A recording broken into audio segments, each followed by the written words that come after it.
नमस्कार आदाब, मैं हूं इजहार खान। आप सबका स्वागत करता हूं अपना विचार यूट्यूब चैनल पे। आज मैं इंग्लिश स्पोकन के अध्यापक से मुलाकात करने आया हूं, जिसने ग्रामीण क्षेत्र में रहते हुए बहुत बड़ा योगदान दिया उन बच्चों के लिए जिन्हें बिल्कुल भी इंग्लिश बोलना तक नहीं आता था। मैं आया हूं श्री प्रदा एकेडमी में सोनू सर से बात करने के लिए। सोनू सर, कैसे हैं आप? मैं बहुत बढ़िया हूँ और आपको बधाई हो कि आपने YouTube की जर्नी शुरू की और इसके माध्यम से आप उन विशेष लोगों की बातों को आम जनमानस तक पहुँचाते हैं। सर, आपकी जर्नी कैसे शुरू हुई? यानी कि आप भी एक गांव से बिलोंग करने वाले हैं और गांव में रहने वाले बच्चे, चूँकि जो है उस वक्त जब आपकी पढ़ाई हो रही होगी तो सीधी सी बात है कि वो यूपी बोर्ड्स रहा होगा। तो और हालांकि यूपी बोर्ड्स वाले बच्चे पढ़ने वाले वो इतना फ्लुएंट इंग्लिश नहीं बोल पाते, तो और आज आप English spoken fluent English spoken के ही क्लासेस चलाते, तो ये कैसे पॉसिबल है? मैं पहली बार बनारस पहुंचा 2008 के करीब, और जब मैं सारनाथ में पहुंचा तो मेरी मुलाकात एक फॉरेनर से हुई और उन्होंने मुझसे पेन मांगा। और उनके मांगने का लहजा यानी एक्सेंट ऐसा था कि मुझे समझ में नहीं आया। तो अब सर उसको मैं उस एक्सेंट को मैं बोल नहीं सकता, उस बात को बोल सकता हूँ लेकिन उस एक्सेंट को नहीं बोल सकता। हाँ, can you give me a pen? So इस तरह से उन्होंने बोला और मैं उस चीज़ को समझ नहीं पाया। और मेरे बगल में एक व्यक्ति खड़े थे, उन्होंने पेन को दे दिया और फिर मैंने उनसे पूछा कि इन्होंने क्या बोला था। तो उन्होंने बताया कि वो आपसे पेन मांग रहे थे और मुझे ये बात बहुत लगी और फिर मैंने तय किया कि मैं इंग्लिश बोलना सीखूंगा। तो तकरीबन 2008 में ही मैंने एडमिशन लिया किसी स्पोकन इंग्लिश क्लास में और उसके बाद मैंने जर्नी शुरू की। तो 6 से 8 महीने मुझे इंग्लिश बोलना आ गया, लेकिन मुझे उतने से संतोष नहीं हुआ। मुझे इसमें और कुछ करना था और एक पब्लिक स्पीकर बनना था। तो उसके बाद मैंने तैयारी की, अलग अलग मंचों पे मैं जाने लगा और अलग अलग मुद्दों पे मैं बोलता था और इस तरह से मुझे एक कॉन्फिडेंस आ गया। तो ये मेरी जर्नी है शुरुआत की। सर, उन बच्चों को आप किस तरीके से इंग्लिश स्पोकन सिखाएंगे जिन्हें बिल्कुल भी इंग्लिश नहीं आता? इवन वो सीबीएसई या आईसीएसई बोर्ड में पढ़ने के बावजूद भी वो इंग्लिश नहीं बोल पाते, तो आप उनको किस तरीके से सुधार पाएंगे? देखिए, एक जब सबसे ख़ास बात आज के टाइम में है कि इस टेक्नोलॉजी के दौर में, यूट्यूब के दौर में आपको बहुत सारे स्पोकन इंग्लिश क्लासेस, बहुत बढ़िया स्पोकन क्लासेस आपको यूट्यूब पे अवेलेबल हैं, लेकिन वो आपको थ्योरी सिखा सकते हैं। जैसे अगर मैं बात करूं कि आपको बेसिक से शुरू करना है, 10 से शुरू करना है, बहुत ही बेहतरीन वीडियोज़ और बहुत ही बेहतरीन टीचर मौजूद हैं। तो वो चीज़ें आप वहाँ से जाके ले सकते हैं। मैं आपको बता दूंगा इस जो स्पोकन इंग्लिश क्लासेस का जो एक लिंक होता है, आप अपने डिस्क्रिप्शन में डाल देंगे ताकि सभी दर्शकों को मिल जाए। अब रही बोलने की जर्नी, जब आप इंग्लिश से बोलते हैं तो आपको इंग्लिश को सब्जेक्ट की तरह ट्रीट नहीं करना है और आपको इस बात को लेके भी शर्मिंदगी महसूस नहीं करनी है कि अगर मैं बोलूँगा तो मेरा इंग्लिश गलत हो जाएगा। क्योंकि आप इस बात को भली भांति समझते हैं कि आए दिन हम हिंदी में बातें करते हैं लेकिन हमारी बातें हिंदी में नहीं होती। आप अगर हिंदी बोल रहे हैं तो आपके कुछ वर्ड्स उर्दू के होते हैं, फ़ारसी के होते हैं या फिर इंग्लिश के भी होते हैं। जैसे मुझे हेडेक है, तो हेडेक क्या है? इंग्लिश वर्ड है। तो हम बिल्कुल भी परवाह नहीं करते कि हमारा हिंदी गलत है कि सही है। हम सिर्फ इस बात को देखते हैं कि सामने वाले को बात समझ में आ रही है कि नहीं। कई बार चर्चा करते समय अगर हम कोई बात रखते हैं और सामने वाले के एक्सप्रेशन से हमको ये आइडिया लग जाता है कि शायद मेरी बात को समझ नहीं पाया, तो हम फिर से समझाने की कोशिश करते हैं, दूसरे सेंटेंस का सहारा लेते हैं, दूसरे वर्ड्स का सहारा लेते हैं और अगर फिर से समझ में ना आए तो हम ये मानते हैं कि शायद वही बेवकूफ़ है या उसके समझ में नहीं आ रहा है। हम ये मानने को तैयार नहीं होंगे कि हमारी हिंदी कमज़ोर है। लेकिन इंग्लिश में ठीक उल्टा होता है, यानी हम पहले ही एक नेगेटिव माइंडसेट बना लेते हैं कि एक बार हमने ट्राई किया और अगर सामने वाले के रिएक्शन से हमको लगता है कि शायद वो समझ नहीं पाया तो तुरंत हम मान लेते हैं कि हमारी इंग्लिश सही नहीं है। अगर आप बनारस के घाट पे पहुंचेंगे तो जो वहाँ के नाविक होते हैं उनका ग्रामर भी सही नहीं होता है, वर्ड्स भी सही नहीं होते हैं, लेकिन वो अमेरिकन से बात करते हैं, ब्रिटिश से बात करते हैं और उस बातचीत के चलते ही उनका घर परिवार चलता है। मेरे कहने का मतलब ये है कि जब आप बोलने जा रहे हैं तो बोलते समय सिर्फ अपने इन्फॉर्मेशन के ऊपर आप ध्यान दीजिए। अच्छा, किस तरह का सेंटेंस बनाएंगे और किस तरह का वर्ड्स आप यूज़ करेंगे, ये इस बात पे डिपेंड करता है कि आपने अपने दिमाग में किस तरह के सेंटेंस को डाला है, यानी किस तरह का ग्रामेटिकल नॉलेज आपके पास है और किस तरह का वर्ड्स आपके पास है। अगर बोलते समय गलत हो भी रहा है तो इसका मतलब ये है कि आपको उसके ऊपर काम करने की ज़रूरत है।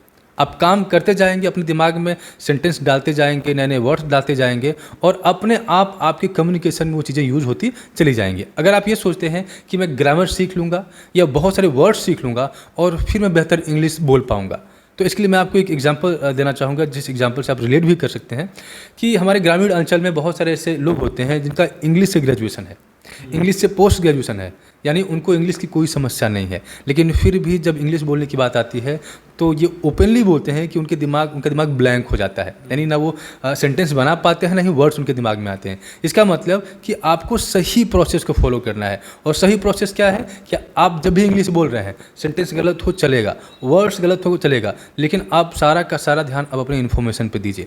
अगर एक बार में चीज़ें वर्क नहीं करती हैं, दोबारा ट्राई करिए, 3 बार ट्राई करिए।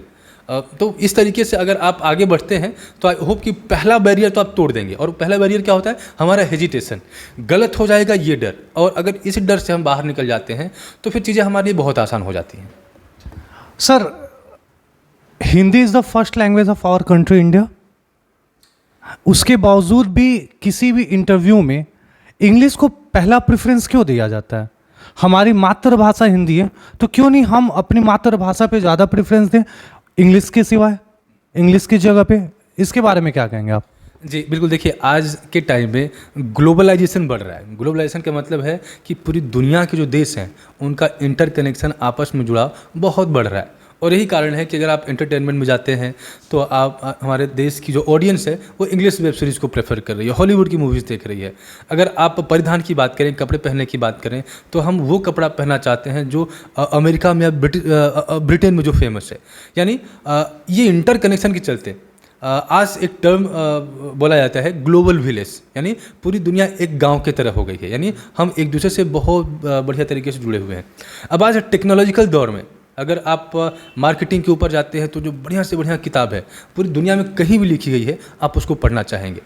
अगर कोई कहीं भी टेक्नोलॉजिकल डेवलपमेंट हुआ है तो आप उस टेक्नोलॉजी को समझना चाहेंगे। अपनी मातृभाषा से कोई समस्या नहीं है, लेकिन बिल्कुल आप उस भाषा को ज़रूर सीखना चाहेंगे जहाँ पे आपके विकल्प आपके लिए और बेहतर हो जाते हैं। और यही कारण है कि लोग इंग्लिश को जोड़ देते हैं।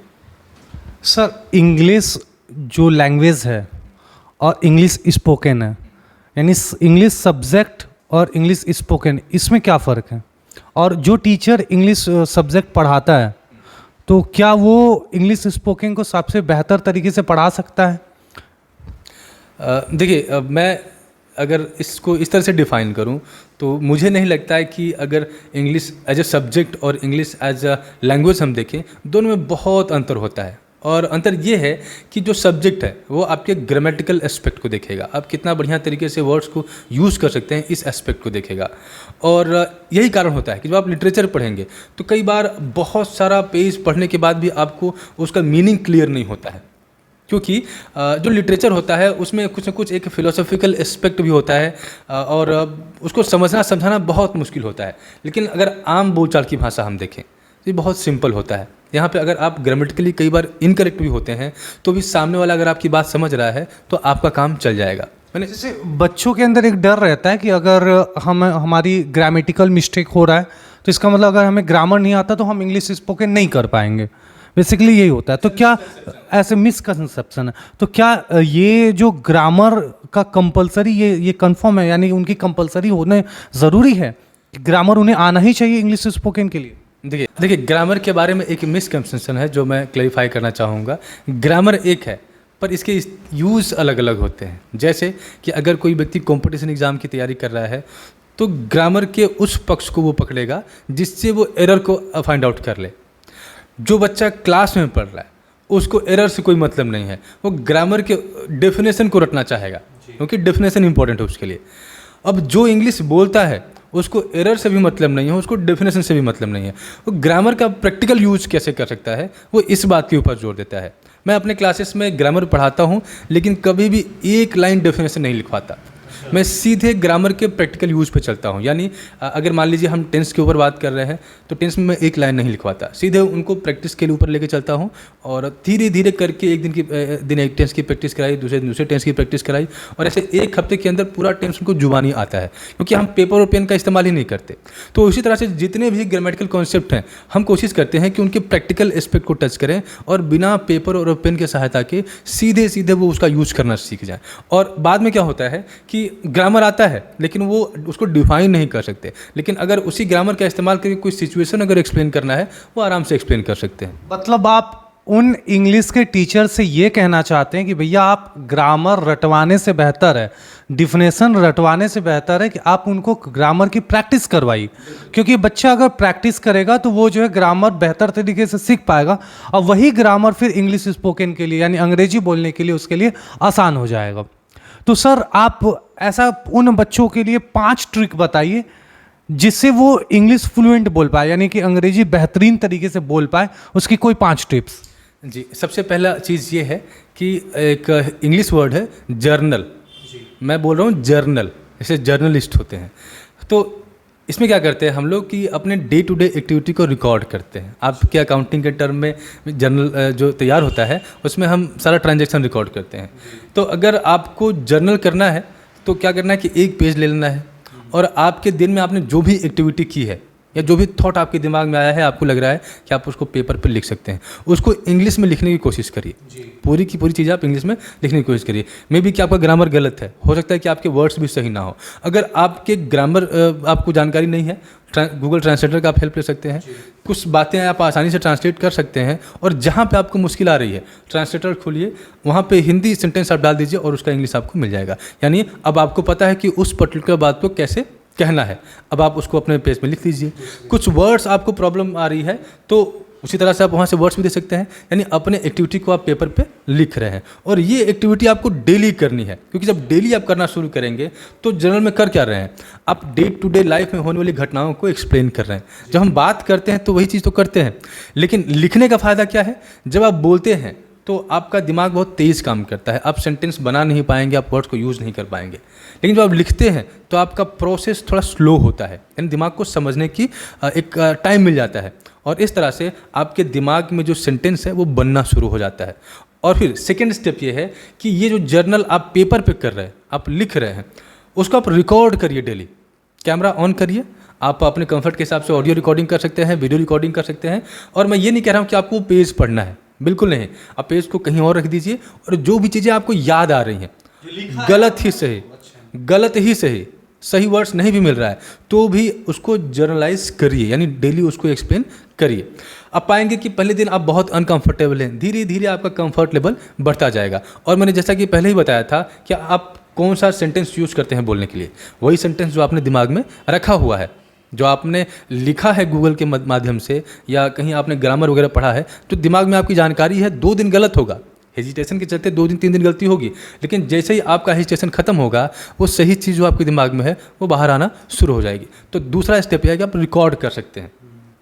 तीसरा स्टेप ये है कि आप 5 वर्ड का टारगेट रखिए कि आप 5 वर्ड डेली सीखेंगे और उस 5 वर्ड को यूज़ करते हुए 5 सेंटेंस आप जनरेट करेंगे। नॉर्मली होता क्या है कि हम जब वर्ड सीखते हैं तो उसको छोड़ देते हैं, उसको आप सेंटेंस बनाइए। सेंटेंस बनाएंगे तो उसका मतलब आपको समझ में आएगा। 1-2 सेंटेंस बनाइए, तो 5 वर्ड का ही टारगेट बनाइए। 5 वर्ड देखने में बहुत छोटा लगता है, लेकिन 5 × 365 करेंगे तो संख्या बहुत बड़ी हो जाएगी। वोकैबुलरी अपनी मजबूत करें। जी, हमको 15 नहीं जाना है, 20 नहीं जाना है, सिर्फ 5 पे जाना है, लेकिन 5 को आपको सेंटेंस के माध्यम से समझना है। नेक्स्ट चीज़ ये है कि आपको न्यूज़ आर्टिकल पढ़ना है, क्योंकि जैसे आप अगर न्यूज़ आर्टिकल पढ़ते हैं तो अगर आपको मैं बोलूँ कि 15 मिनट आपको न्यूज़ आर्टिकल पढ़ना है तो 15 मिनट में क्या लग रहा है, कोई व्यक्ति कितना वर्ड पढ़ सकता है? लगभग मेरे हिसाब से 200 से 250 वर्ड, 200-250 वर्ड पढ़ सकता है। अब आपको मैं एक एग्जांपल देता हूँ कि जैसे आप क्लास में पहले दिन जाते हैं, अब आपकी क्लास में 100 लड़के हैं या मिनिमम मान लीजिए 85 हैं। अब कितनी भी कोशिश कर लीजिए 50 लड़कों के नाम आपको याद नहीं होंगे, लेकिन 2 महीने बाद क्लास का छोड़िए पूरे स्कूल के बच्चों का नाम याद रहता है, क्योंकि जब आप उनसे फेमिलियर हो जाते हैं, जानने पहचानने लगते हैं, तो कोई एक बार नाम बता दे आपके दिमाग में वो नाम छप जाता है। तो जब आप आर्टिकल पढ़ते हैं तो 250-300 वर्ड आपके दिमाग में डेली जा रहे हैं, यानी आप फेमिलियर हो रहे हैं। मैं ये नहीं कह रहा हूँ कि सारे के वर्ड भी नहीं आपको याद करने हैं, लेकिन अगर उनमें से किसी एक का वर्ड आप अगर याद कर रहे हैं तो आपको भूलने वाला नहीं है, बहुत जल्दी याद हो जाएगा। मैं अगर अपना आपको एग्जांपल दूं तो शुरुआत में जब मैंने शुरू किया था तो 10-5 वर्ड में याद करता था। आज के टाइम में मैं एक दिन में 100 वर्ड्स याद कर लेता हूँ।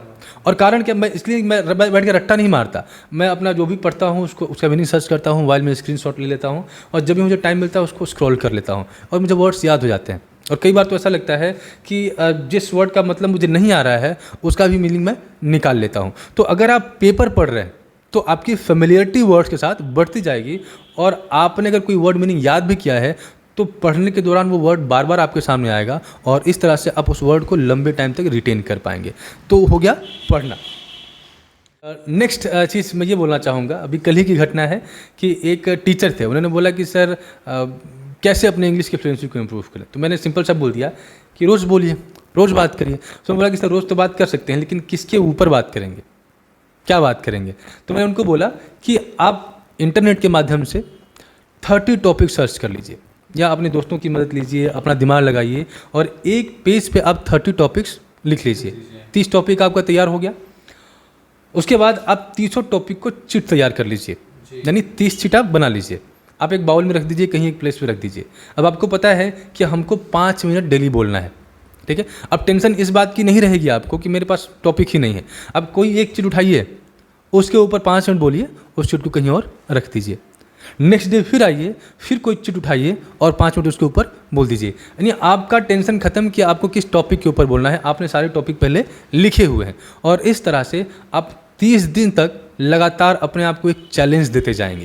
क्योंकि कई बार क्या होता है कि अगर हम ये सोचते हैं कि नहीं हमको रोज़ बोलना है, और कहीं ना कहीं कंसिस्टेंसी टूट जाती है। लेकिन आप एक अगर मैकेनिज्म बना लेते हैं, एक सिस्टम बना लेते हैं कि वो 30 चिट है हमको 1 महीने में ख़त्म करना है, तो जैसे ही आप 2-4 चिट ख़त्म करेंगे ना, एक आपको थ्रिल मिलेगा, अच्छा लगेगा, और आप उस पूरे चिट को ख़त्म करना चाहेंगे। और इस तरह से आपको डेली बोलने के लिए कुछ ना कुछ टॉपिक आपको मिल जाएगा। और 1 महीने बाद अगर आप अपने आप को देखेंगे तो आपका कॉन्फिडेंस बेहतर होगा, आप बेहतर तरीके से बोल पाएंगे। और अब आपके पास अगर बहुत बढ़िया इंग्लिश ना हो, लेकिन एक श्योर शॉट नुस्खा ज़रूर होगा जिसका आपने सक्सेस देखा है। और अगर नुस्खा आपके पास है तो इसी को आप 1 महीने की जगह 6 महीने फॉलो करके बहुत बढ़िया इंग्लिश स्पीकर बन सकते हैं। सर इंग्लिश बोलने के लिए क्या किसी टीचर्स की ज़रूरत पड़ेगी? बिल्कुल, टीचर की आवश्यकता तो पड़ती है, क्योंकि कई बार हमारी जो जर्नी होती है वो किसी न किसी पॉइंट पर जाके रुक जाती है, और हमको समझ नहीं आता कि इसके आगे हमको कैसे बढ़ना है। मैं एक एग्जांपल आपको दूं तो हमारे मुगल सराय में 1-2 टीचर हैं जो स्पोकन इंग्लिश की क्लासेस लाते हैं, और कई बार उनके जो स्टूडेंट्स होते हैं वो मुझसे मिलते हैं तो ये प्रश्न पूछते हैं कि सर मैंने क्लासेस तो किया पर मेरी कम्युनिकेशन उतनी बेहतर नहीं हो पाई। अब मजबूरी है कि वो जिनके पास सीखने जाते हैं उनकी भी उतनी अच्छी नहीं है, तो आपको उतना बेहतर वो कैसे सिखा पाएंगे। स्पोकन इंग्लिश और कम्युनिकेशन स्किल 2 अलग अलग चीज़ें हैं। अगर आपको इंग्लिश बोलना है तो मुझे लग रहा है कि आप अगर 1 महीने फॉलो करते हैं तो इंग्लिश तो बोलना आपको आ जाएगा, लेकिन आपको एक इफेक्टिव कम्युनिकेटर बनना है। और यहाँ पे कौन कौन सी चीज़ें होती हैं, कौन कौन सी बैरियर आपके सामने आ सकती है, इसके लिए आपको टीचर की सहायता लेनी पड़ेगी। लेकिन आज के समय में सबसे बेहतरीन बात यह है कि इस टेक्नोलॉजी के दौर में आपको बहुत बढ़िया और बेहतर टीचर आपको यूट्यूब पे ऑलरेडी अवेलेबल है। और अगर आप उन टीचर्स को फॉलो करते हैं तो आपको कम्युनिकेशन से जुड़ी हुई, स्पोकन लैंग्वेज से जुड़ी हुई सारी चीज़ों को बताएंगे। अब इन टीचर्स को भी 2 भाग में आप डिवाइड कर सकते हैं। जो इंडियन टीचर्स होते हैं वो बेसिकली इस एस्पेक्ट के ऊपर ध्यान देते हैं कि आप ट्रांसलेशन कैसे बेहतर कर सकते हैं, और इसमें उनका कोई जोड़ नहीं है। अगर आप किसी भी नेशनल इंटरनेशनल टीचर्स को उनसे कंपेयर करेंगे वो कोई उनके सामने खड़ा नहीं होगा। लेकिन जब आपको स्पोकन इंग्लिश की बात करनी है, कम्युनिकेशन स्किल को इम्प्रूव करनी है, वहाँ पे एक गैप है। यानी वो अपनी वीडियोस को हिंदी में डालते हैं और वो इस बात में आपकी मदद नहीं कर सकते कि आप कैसे एक बेहतर कम्युनिकेटर हो सकते हैं। तो उसके लिए आपको बहुत सारे नेशनल इंटरनेशनल टीचर्स को फॉलो करना पड़ेगा। और इसी चीज़ को देखते हुए मैंने इंडियंस को देखते हुए, अपने आसपास के लोकल लोगों को देखते हुए मैंने एक चैनल डेवलप किया जिसका नाम है स्पीक इंग्लिश विद सोनू। और उसमें मैं कम्युनिकेशन से जुड़ी हुई सवालों का जवाब देता हूं, या उससे जुड़े हुए प्रॉब्लम्स के ऊपर मैं टिप्स देता हूं, ताकि आप उनको फॉलो करके अपने उस बैरियर को आप क्रॉस कर पाएँ, उसको ओवरकम कर पाएँ। और बस इतना ही। सर मेरे दर्शकों को और जो हमारे दर्शक में से जो बच्चे जुड़े हैं उनको एटलीस्ट आप ये बताइए कि इंग्लिश स्पोकन की कितनी इम्पोर्टेंस है उनके लाइफ में, क्योंकि वो अभी बेसिक हो सकता है कि वो जो है स्टार्टिंग जर्नी हो उनकी स्कूलिंग की, तो उस वक्त तो उन्हें नहीं पता चलता कि इंग्लिश कितना इम्पोर्टेंट है, लेकिन आफ्टर डैट कितना ज़्यादा इम्पोर्टेंट हो जाता है, उनको आप एटलीस्ट एक बार बताएं ज़रूर। जी बिल्कुल। अगर आज के समय की शिक्षा पद्धति को हम देखें तो इंग्लिश का बहुत बड़ा रोल है। क्यों? क्योंकि जो हमारे पेरेंट्स होते हैं वो इस अंग्रेजी शिक्षा के महत्व को समझते हुए ही सरकारी स्कूल में अपने बच्चे को एडमिशन न दिला के वो प्राइवेट स्कूल में एडमिशन दिलाते हैं, क्योंकि उनको पता है कि इंग्लिश बहुत इंपॉर्टेंट रोल प्ले करता है। जैसे कि अभी अगर आप हाल ही के दिनों में देखेंगे तो हमारे देश में एप्पल फ़ोन भी असेंबल हो रहा है, सैमसंग का डिस्प्ले बन रहा है, नोएडा में सबसे एशिया का सबसे बड़ा डिस्प्ले फैक्ट्री लगाया है सैमसंग ने। तो मल्टीनेशनल कंपनीज हमारे कंट्रीज़ में आ रही हैं। कई बार ऐसा होता है कि हम अपने देश की कंपनीज़ में काम कर रहे हैं, जैसे विप्रो में काम कर रहे हैं, इन्फोसिस में काम कर रहे हैं, लेकिन इन कंपनीज़ का काम क्या होता है, ये अपने वर्क को बाहर आउटसोर्स करते हैं, मतलब बाहर भेजते हैं। और जैसे आप अगर कोई सॉफ्टवेयर डेवलपर हो गए तो आप काम तो इन्फोसिस में कर रहे हैं, काम तो विप्रो में कर रहे हैं, लेकिन आप सर्विसेज किसी अमेरिकन क्लाइंट को दे रहे हैं और आपको उनसे इंटरेक्ट करना पड़ता है। अगर आपको एक बेहतर जॉब चाहिए तो पहली क्राइटेरिया ये है कि आपके इंग्लिश स्पीकिंग को वो जज करेंगे। क्यों इंग्लिश स्पीकिंग इतना इंपॉर्टेंट है? क्योंकि आप ही के डिग्री के बहुत सारे स्टूडेंट और भी हैं, लेकिन अगर उनके पास इंग्लिश स्पीकिंग कैपेबिलिटी है तो उनके पास एक एडवांटेज है और इसीलिए उनको बेहतर अपॉर्चुनिटी मिलती है। तो चाहे आपको मल्टीनेशनल कंपनीज़ में काम करना हो, चाहे अपने देश की कंपनी में काम करना हो, चाहे एक बेहतर जॉब चाहिए, आपको इंग्लिश कम्युनिकेशंस की आवश्यकता पड़ेगी। और इवन हमारे देश में भी अगर आप यूपी और बिहार को छोड़ दें, अगर बाकी आप स्टेट्स में जाते हैं, जैसे आप साउथ इंडियन स्टेट्स में चले जाइए, नॉर्थ ईस्ट में चले जाइए, या फिर इवन वेस्ट बंगाल में ही चले जाइए, तो हिंदी अब अगर आप बोलने की कोशिश करते हैं तो ऐसे चांसेस हैं कि आपकी बात लोग नहीं समझ पाएंगे। लेकिन अगर आप इंग्लिश में कम्युनिकेट कर सकते हैं तो आप पूरे कंट्री में कहीं भी जा सकते हैं और अपनी बात को बहुत बढ़िया तरीके से रख सकते हैं। रिकॉर्ड के लिए मैं आपको बताना चाहूँगा कि इंडिया दुनिया का सबसे बड़ा पॉपुलेशन है इंग्लिश बोलने वाला, यानी अमेरिका और ब्रिटेन भी आपसे पीछे है, यानी हमारे पास सबसे ज़्यादा इंग्लिश बोलने वाली जनसंख्या है। इसका मतलब प्रेजेंट टाइम में, तो इसका मतलब ये है कि आने वाले दिनों में हम दुनिया की सबसे बड़ी और सबसे बेहतर इंग्लिश बोलने वाली कंट्रीज़ होंगे। तो ट्रेंड ये दिखा रहा है कि अगर आप इंग्लिश बोल सकते हैं तो आपको पढ़ने के लिए अच्छी बुक्स का ऑप्शन मिलेगा। अगर आप दूसरे की आइडियोलॉजी को, दूसरे के विचारों को समझना चाहते हैं, तो अगर आप इंग्लिश भाषा समझ सकते हैं तो आपके पास सीखने के लिए बहुत अवसर होगा। मैं अपना एक एग्जांपल आपको देना चाहूँगा कि मैं स्कूल ऑफ मैनेजमेंट साइंसेज से MBA कर रहा था और लॉकडाउन का टाइम था, क्लासेस ऑफ हो गई और गूगल मीट पे क्लासेस चलने लगी। अब गूगल मीट पे जब क्लासेस चलती थी तो मेरे समझ में नहीं आता था, क्योंकि कभी ऑडियो की प्रॉब्लम, कभी वीडियो की प्रॉब्लम। तो मैंने एक दिमाग लगाया कि जो टॉपिक वो एक्सप्लेन कर रहे हैं, क्यों ना उसी टॉपिक को मैं स्टैनफोर्ड यूनिवर्सिटी या कोलंबिया यूनिवर्सिटी के प्लेटफॉर्म पर जाके मैं उस लेक्चर को सुनूं। और मैंने ऐसा ही किया। उन सारे टॉपिक्स को मैं यूट्यूब पे जाके उन सारे बड़े प्लेटफॉर्म पे मैं सर्च करता था। और यही कारण था कि जब जॉब का टाइम आया, जब रिक्रूटमेंट का टाइम आया, तो मैं एकदम रेडी था। यानी कोई भी क्वेश्चन वो पूछते थे मैं तुरंत आंसर करता था और मुझे बोलने की भी प्रॉब्लम नहीं थी, क्योंकि सारे लेक्चर मैंने इंग्लिश में सुने हुए थे, तो आंसर भी बहुत सहज तरीके से, बहुत ही नेचुरल तरीके से मैं दे पाता था। तो अगर आपको इंग्लिश आती है तो ये बहुत सारी अपॉर्चुनिटीज़ का लाभ आप ले सकते हैं। तो इस तरह से इंग्लिश के इम्पोर्टेंस को आप समझ सकते हैं कि इंग्लिश कितना इम्पोर्टेंट है हमारे जीवन में। एक छोटा सा ट्रांसलेशन याद आ गया सर कि रमेश के स्टेशन पहुंचने से पहले ट्रेन जा चुकी थी, कैसे बोलेंगे? रमेश के स्टेशन पहुंचने से पहले ट्रेन जा चुकी, train had left before Ramesh reached station. यानी कि इंग्लिश स्पोकन के लिए ट्रांसलेशन इम्पोर्टेंस है। ट्रांसलेशन बिल्कुल इम्पोर्टेंट है, लेकिन ग्रामर पे आपको अटकना नहीं है, आपको उसके प्रैक्टिकल एस्पेक्ट को समझना है। जैसे कि हम लोगों ने सोनू सर से बात किया और हम लोगों ने ये देखा कि इंग्लिश स्पोकन यानी कि अंग्रेजी बोलना इतनी कठिन नहीं है जितना हम समझते हैं। एक ग्रामीण क्षेत्र से निकलने वाला बालक जो एक फ्लुएंट इंग्लिश कोचिंग चलाता हो इंग्लिश स्पोकन के लिए, तो आप समझ सकते हैं कि आप में से भी अगर जिसे इंग्लिश सीखना होगा, जिसे इंग्लिश बोलने की इच्छा है, वो आसानी तरीके से सीख सकता है। बस उसके लिए जो है कंटिन्यू उसको लगना पड़ेगा। यदि आपको अगर इंग्लिश सीखना है यानी कि फ्लुएंट इंग्लिश स्पोकन करना है, तो सर का मैं जो है चैनल डिस्क्रिप्शन पे जरूर डाल दूंगा। आप उस पर क्लिक करके आप सर की जो गाइडलाइन ले सकते हैं इंग्लिश स्पोकन के लिए। बाकी अगर आप नए हैं चैनल पे तो चैनल को सब्सक्राइब करिएगा, लाइक करना ना भूलिएगा और हाँ, शेयर जरूर करिएगा। धन्यवाद।